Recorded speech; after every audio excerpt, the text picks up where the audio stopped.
Hablaremos de la vida estudiantil de los jóvenes brahmanes, que es lo que nos interesa. Sí, sobre todo hoy en el Día del Amigo. Claro, sobre todo hoy en el Día del Amigo. Muy bien. Hacia los 4 o 5 años, el niño hindú es un lindo nombre para una tienda. Le venden turbantes infantiles y cosas así, ¿no? El niño hindú tenía que dejar los juegos de su primera infancia para aprender el alfabeto, tal como sucede por aquí también, ¿no? Durante unos años le enseñaban la lectura y la aritmética elemental. La escuela, donde se daba la instrucción primaria, estaba generalmente vinculada con el templo brahmánico más cercano.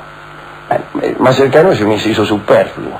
Estaba vinculada con el templo brahmánico. ¿Qué quiere decir más cercano añadido a esto? Nada que yo sepa entender. No, lo manda ahí porque le queda cerca, de última como la escuela. Sí, pero la escuela no está vinculada al templo brahmánico por más cercano. Más cercano es una circunstancia ulterior. Una vez instituida la escuela, una vez fundada la escuela, una vez constituido el sarmiento de la India en el templo y fundada la escuela, resultará que esta se encuentra más cerca de algunos y más lejos de otros. Pero eso no es una discusión previa ni una condición de la escuela, sino un fenómeno que aparece allí donde hay una locación geográfica. Establecido una locación geográfica, algunos serán cercanos y otros lejanos. Pero no es que hayamos decidido que la instrucción primaria estará vinculada con el templo brahmánico más cercano. ¿Qué significa eso? Estoy contentísimo de haber descubierto este desatino.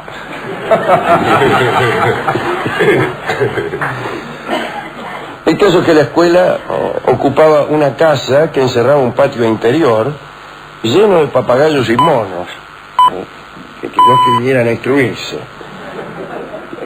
Además, esta casa servía de vivienda al maestro. Esto me parece estupendo, que el maestro viva en la escuela. Las clases se desarrollaban al aire libre, más que nada por la calor de la India. En la India no hay que tomar nada en serio, decía Kipling, excepto el sol del mediodía. Las clases se desarrollaban, insisto, al aire libre. Sentado en un taburete, es el fin, o el segundo verso de un canto infantil que empezaba: tu hermanita fue a pescar sentada en un taburete. Y después, en el último verso, informaban el resultado de aquella pesca. Claro. Algunos lo musicalizaban con Sebal Caimán también. Sí, sí. Bien, el caso es que el maestro se sentaba en un taburete y con una varita en la mano vigilaba a sus alumnos, que desde luego se agrupaban en su alrededor. Los niños escuchaban en cuclillas y llevaban unas tablitas en las que mediante un cálamo trazaban las letras y los números que el maestro les indicaba. Esto no eran más que ejercicios preliminares, porque la iniciación brahmánica empezaba a los 8 años. Esa iniciación era considerada un segundo nacimiento. Era el comienzo de una vida enteramente nueva, Rolón, que justificaba una gran solemnidad. De mañana temprano, el postulante debía entregarse a un tocado. El barbero le rapaba el marote y le dejaba solo un mechón de cabellos. Un gurú, el futuro profesor, ¿no?, a la par que murmuraba las fórmulas adecuadas, le quitaba al alumno el vestido y le anudaba alrededor de la cintura un cordón que había preparado él mismo y que aseguraba la longevidad. ¿Cómo se obtiene la larga vida? Mediante un cordón que un gurú asegura con un nudo a nuestra cintura. El iniciado debía llevar ese cordón toda su vida, lo cual era más arduo, siendo que por la mera presencia de ese cordón se suponía que la vida iba a ser larga. No podía quitárselo ni romperlo, so pena de rigurosa penitencia. Hice la separación entre so y pena para evitar que algunos lean so pena, creyendo que estamos aludiendo a una editorial. Es decir, no podías romper el cordón porque te ponían en penitencia. Cuando la ceremonia, aquella en que le anudaban el cordón, terminaba, el alumno debía permanecer 3 días en estado silencioso. dejaba a su familia para ir a vivir en una ermita en compañía de su gurú y de sus condiscípulos. Las ermitas se situaban naturalmente en lugares aislados. No tiene sentido poner una ermita en el 5º piso del un edificio en Corrientes y Callao. Claro. Dormían en el suelo, estaban sujetos a una disciplina rigurosa, se levantaban antes del alba, y su primer deber era ir a saludar respetuosamente al gurú, cosa que hacían tocándole los pies. Una forma de respeto parece que en la India es tocarle los pies a un tipo. Aquí más bien parece enojoso. Si uno está durmiendo y te tocan las patas, digo, ¿qué hace? ¿Qué tocas? Especialmente se trata de uno de sus alumnos, Rolón. Debían además los alumnos ir a mendigar la comida común, a pie, sin sandalias, solo cubiertos con una piel de antílope. Es decir, que el alumno a la mañana salía y antes de incorporarse conocimiento alguno, iba a jetear para el Marroco. Iba a pedir, no sé, la calle, iba, una vitualla aquí para el morfe, loco para el morfe de la Facultad de Ingeniería. Claro.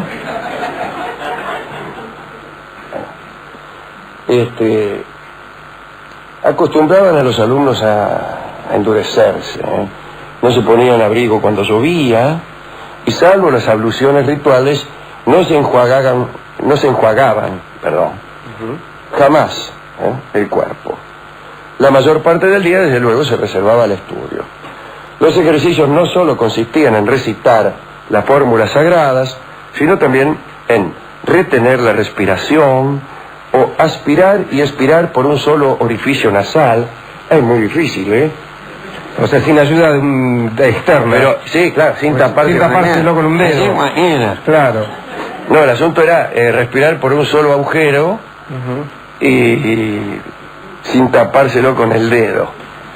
Es difícil, lindo, ¿no? tengo que comprobarlo aparte. ¿Cómo? ¿Cómo comprobarlo? ¿Cómo comprobar? Tiene mucha razón usted. Es muy sencillo. Usted pone un incienso debajo de la cara del aspirante. Atención, nunca amigas, mejor que ahora he usado la palabra una aspirante. vela. O una vela en cada agujero. Que se vea el humito y cuando respire usted ve si el humo se le dirige a la derecha o a la claro, izquierda. con un paso, con un cigarro. Con un paso, pero los brahmanes no. Claro. Claro, así puede hacer una prueba. Está muy bien. Mismo con la olla del puchero, si quiere, cuando sale. Claro. Mirá, está respirando con un agujero solo, mamá. Y también acerca de este asunto, hay numerosísimas canciones de murga. Claro. Que Bartolo toca la flauta con un agujerito solo. Ese que está allí se llama Don Pirulo. Claro. Y, en fin, toda clase de gente que hace distintos ejercicios de aspiración y expiración. Por un solo agujero. Por un solo agujero.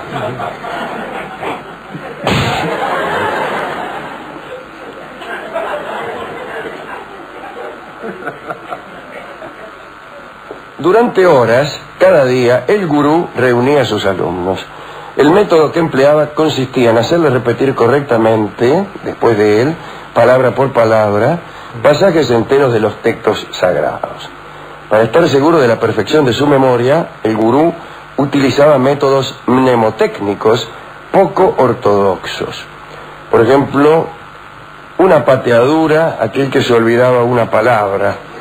Esto es de lo más ortodoxo que he visto en mi vida. Usted lo usa siempre. Yo lo uso siempre. Gracias a estos ejercicios, la tradición se transmitía impecablemente de generación en generación. Aprendían no solo el Veda, sino también fonética, gramática, astronomía, el arte de amaestrar serpientes, la adivinación y las matemáticas. Muchas veces contamos aquí que el conocer de memoria textos védicos garantizaba la disminución de las penas aún en el sistema policial. Cuando por ahí te atrapaban cometiendo algún delito, si alcanzabas a recitar un número determinado de versos de los Vedas, por ahí amenguaban tu pena. Y esto hacía, siempre comento, que los comisarios tuvieran que ser muy diestros en lo que a Vedas se refiere, ya que se corría el riesgo de que ladrones inescrupulosos recitaran cualquier cosa con tal de disminuir su pena, ¿no? Entonces los comisarios eran especialmente versados en los Vedas, extraordinarios. Lo cual está muy bien, ¿no? Está muy bien, acá tendrían que hacer lo mismo, ¿no? Con el Martín Fierro, pongamos por caso. Sí, digo, porque si uno sabe que alguien ha estado en mucho tiempo, digamos, ha dedicado a la lectura de cuestiones superiores y profundas, uno puede intuir que esa puede llegar a ser una mejor persona. Está ¿no? bien, está bien. Hay que decir que en el siglo VI de la era cristiana, los sabios hindúes sabían extraer raíces cuadradas y cúbicas. El álgebra era muy empleada, tenían noción de lo que era el seno y el coseno, y sabían trabajar con ecuaciones de segundo grado. El final de los estudios no existía como tal. Bien. El final de los estudios no existía como tal. Al tratarse de una iniciación, el egresado hindú lograba su condición de estudiante cuando abandonaba la ermita. Esto, digo, la condición de estudiante, no de doctorado. Esto ocurría a los 16 años. Los sabios despedían a sus alumnos en disconformidad. Entendían que el estudio de cada Veda debía durar por lo menos 12 años, y como eran 4, los Vedas, recuérdese cuáles eran los 4, no me los acuerdo, pero el otro día hablamos de ellos, calcule, serían 48 años la duración total de la enseñanza védica completa, sería una vida entera en aquellos tiempos. Por eso le ponían el cordón de claro, para que tuvieran larga vida y no se murieran en tercer año. Cuando se despedía, el estudiante solicitaba a su gurú la autorización para abandonarlo. Se le daba entonces el título de Snakata, que quiere decir el que se ha bañado, como todos sabemos en sánscrito. El sánscrito es muy fácil. A ver, ¿cómo es? Snakata quiere decir el que se ha bañado, y todo así por el estilo.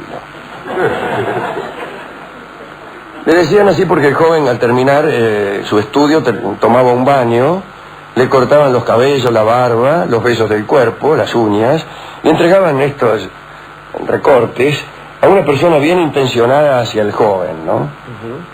Que las enterraba, me refiero a esas pertenencias, en un lugar apropiado. ¿Cuál era un lugar apropiado? No lo sé. No sé cuál es el concepto de apropiado que tendrían en la India en relación con el entierro de aquellos recortes. Y sería algún lugar bastante secreto, supongo, Alejandro, porque con esta cuestión de que las cosas seguían ligadas de un modo mágico a su poseedor, a lo mejor para que nadie les hiciera daño, y estoy pensando en estas cuestiones, cómo se cuidan. ¿Quién era Heracles, el que había pedido a un amigo que no revelara nunca? Sí, claro, donde estaba enterrado, y el otro fue, no habló, pero lo señaló. Pateó el suelo, dijo aquí, se hizo aquí. Bueno, apenas salido de la ermita, este muchacho no debía esperar mucho para fundar una familia. Todos los principios que se le habían inculcado, incluso a patadas, durante esos años, tendían a hacerle concebir el porvenir solo desde la unión familiar. Mira vos, tanto estudio y al final... El casamiento era indisoluble, Rolón, salvo en ciertos casos excepcionales de mujeres casadas con un loco o con un eunuco. O con un loco eunuco. Eunuco. Un luco eunuco. Generalmente dos familias proyectaban su alianza con mucha anticipación, incluso antes de que nacieran los novios, ¿no? Desdeñando discutir entre ellos mismos el asunto, los padres se valían de intermediarios, una especie de alcahuetes profesionales, los gatakas. El sánscrito es muy fácil. Snakata es el que se ha bañado. Sí. En cambio, gataka es un alcahuete profesional. Y gataka Snakata, que es un alcahuete profesional que se ha bañado. Lo voy entendiendo. Y todo así.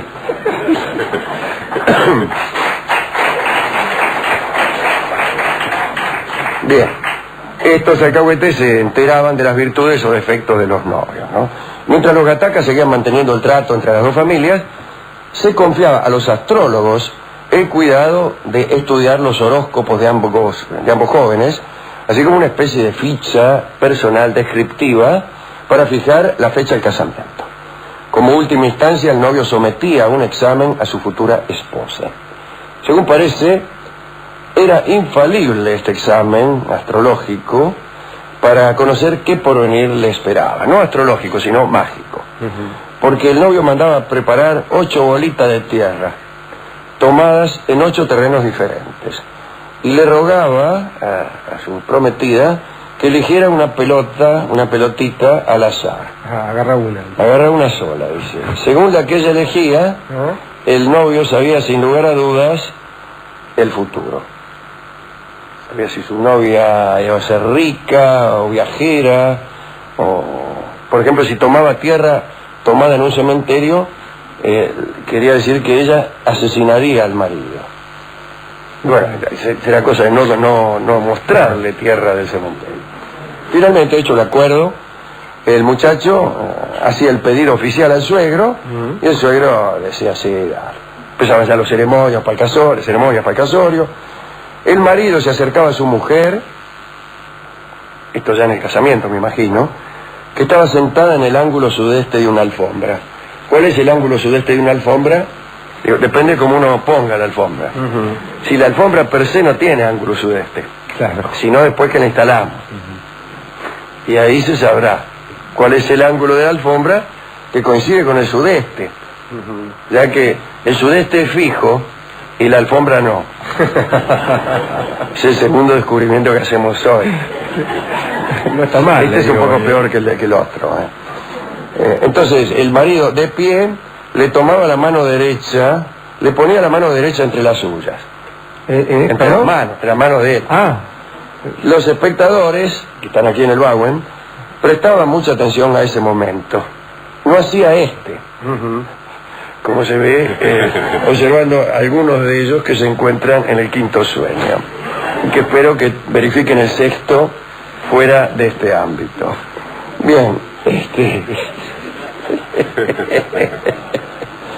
el caso es que los espectadores del casamiento prestaban atención, porque si el novio le agarraba solo el pulgar a la novia, es que deseaba un hijo. Si le tomaba los demás dedos, era su voluntad tener hijas. Y si hundía toda la mano, se comprometía a aceptar con la misma alegría hijos de ambos sexos y muchos. Es decir, tenías que mirar ese detalle. Era un poco engorroso porque es difícil, por ahí querés agarrar un dedo y te equivocas de dedo. Más fácil decirle. Más fácil decirle. Me gustan los varoncitos. Quiero muchos hijos. Mucha chancleta. El dedo déjamelo tranquilo. El marido pronunciaba además la fórmula del casamiento, que se las doy a todos ustedes por si quieren casarse esta misma noche. Yo soy él, tú eres ella. Yo soy el cielo, tú eres la tierra. Yo soy el canto, tú eres la estrofa. Yo represento la independencia, tú simbolizas la libertad. Vamos a echar hijos al mundo. Los echan. Los echan al mundo, es extraordinario. Los partos hindúes eran extraordinarios. Las damas parecían tostadoras.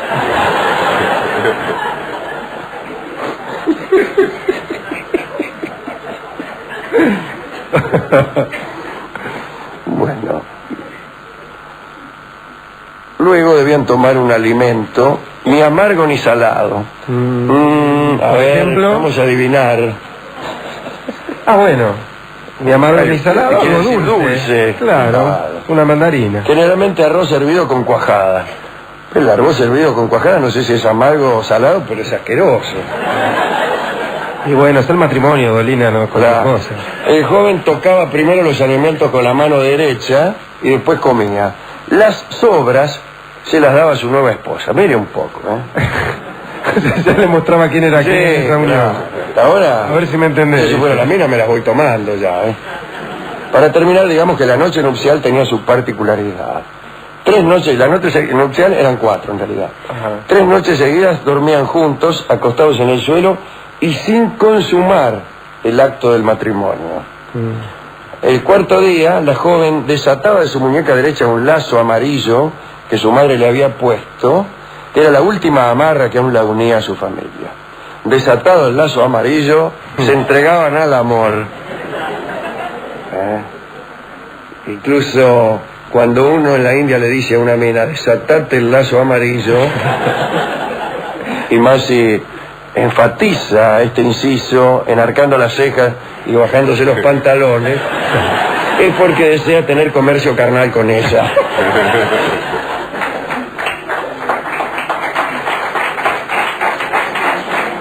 El hombre también podía utilizar otra fórmula, que era decir: séme abnegada, sé mi compañera.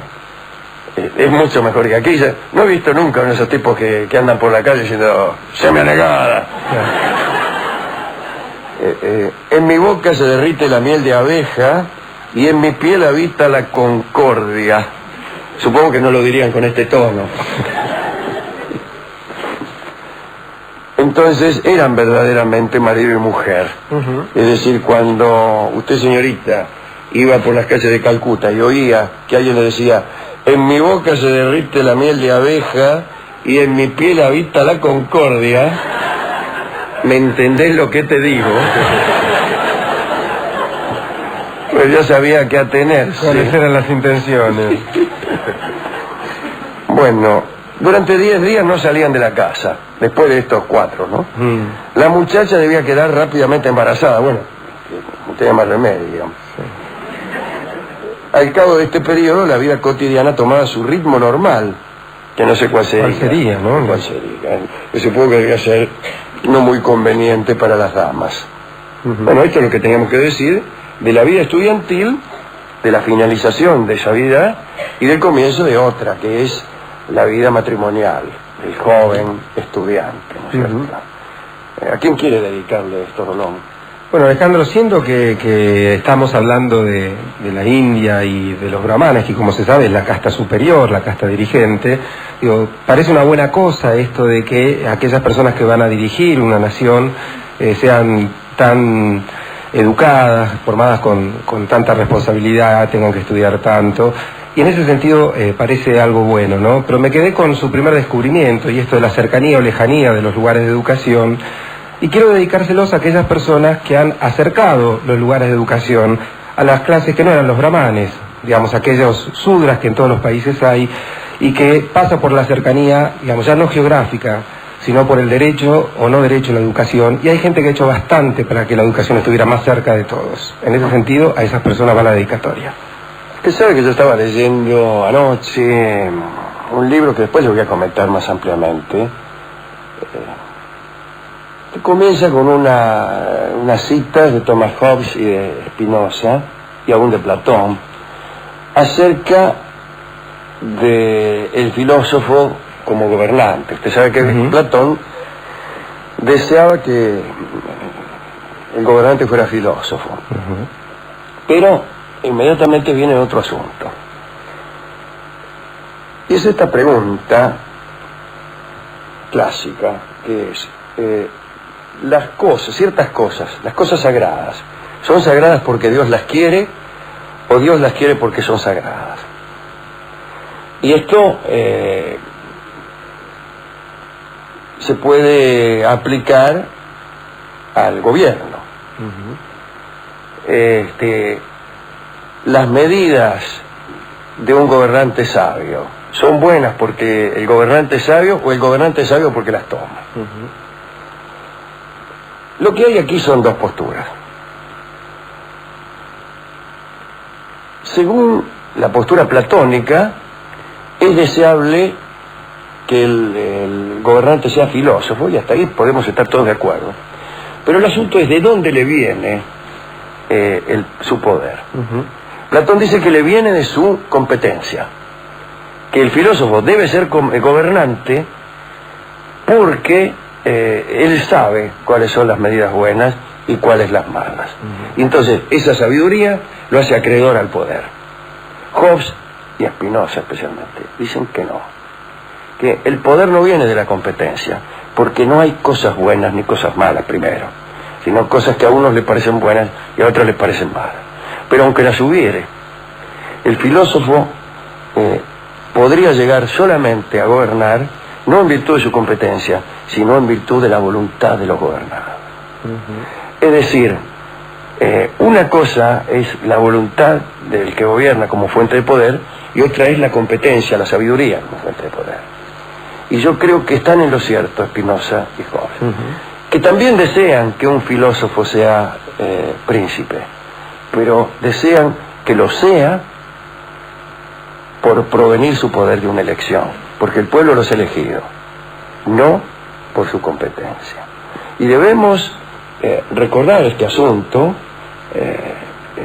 nosotros que estamos escuchando muchas opiniones últimamente acerca de lo que es o lo que no es o lo que debería ser la democracia. Está muy bien que el filósofo, que los que saben, que los que mejor saben gobernar gobiernen, siempre y cuando los elijamos, si no, de ningún modo.